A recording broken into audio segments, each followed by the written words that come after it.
ಸಿಗುತ್ತಿಲ್ಲ. ಇಂಥ ವಾಣಿಗಳು ಸಿಗಬೇಕಂದ್ರೆ ಮಾರ್ಕೆಟ್ನಲ್ಲಿ ಸಿಗೋದಿಲ್ಲ, ಸತ್ಸಂಗದಲ್ಲಿ ಸಿಗುತ್ತದೆ. ತಮ್ಮ ಜೀವನ ಹೇಗೆ ನಡೆಸಬೇಕು ಹೋಗ್ಬೇಕು ಅನ್ನೋ ವೃತ್ತಿಲಿ ಈ ವಾಣಿಗಳು ಹೇಗೆ ಸಿಗ್ತದೆ.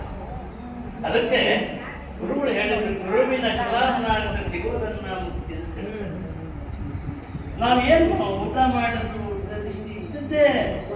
ಆದ್ರೆ ನಿಮ್ಮ ಗುರುವಿನ ವಾಣಿಗಳು ಸಿಗೋದು ಬಹಳ ಕಷ್ಟ. ಈಗಿನ ದೇಶದಲ್ಲಿ ನಮ್ಮ ಸಂಸ್ಕೃತಿನೇ ನಾವು ಹಾಳು ಮಾಡ್ಕೊಳ್ತಾ ಇದ್ದೇವೆ.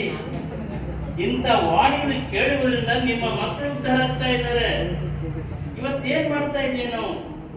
ವಾಣಿಗಳು ಏನೇನೋ ಬಂದು ಎಷ್ಟೋ ದೂರದಿಂದ ಬಂದು ಈ ವಾಣಿಗಳೇ ಕೇಳಿಗೋಸ್ಕರ ನೀವು ಮಾಡಿರತಕ್ಕಂಥ ಪುಣ್ಯದ ಫಲದಿಂದ ಕೆಲವೇ ಜನಕ್ಕೆ ಸಿಗುತ್ತದೆ ವಿನಃ ಎಲ್ಲರಿಗೂ ಸಿಗುವುದಿಲ್ಲ.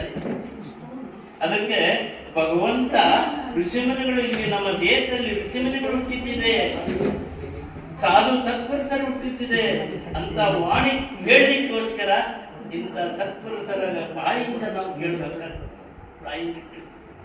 ನಮ್ಮನ್ನು ನಾವು ಉದ್ಧಾರ ಮಾಡ್ಕೊಳ್ಬೇಕಾಗ್ತದೆ, ಬೇರೆ ಉದ್ಧಾರ ಮಾಡ್ಕೊಳ್ಳಿಕ್ಕೆ ಆಗುದಿಲ್ಲ.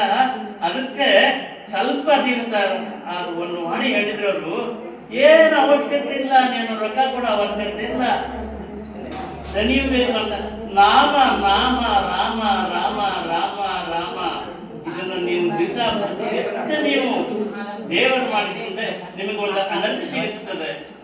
ಇಲ್ಲ ನಾನು ಉಪ್ಪು ಹಾಕಿಲ್ಲ, ನಾನು ಖಾರ ಹಾಕಿಲ್ಲ, ಅಚ್ಚಿ ಬಂದಿಲ್ಲ, ಅದಕ್ಕಿಂತ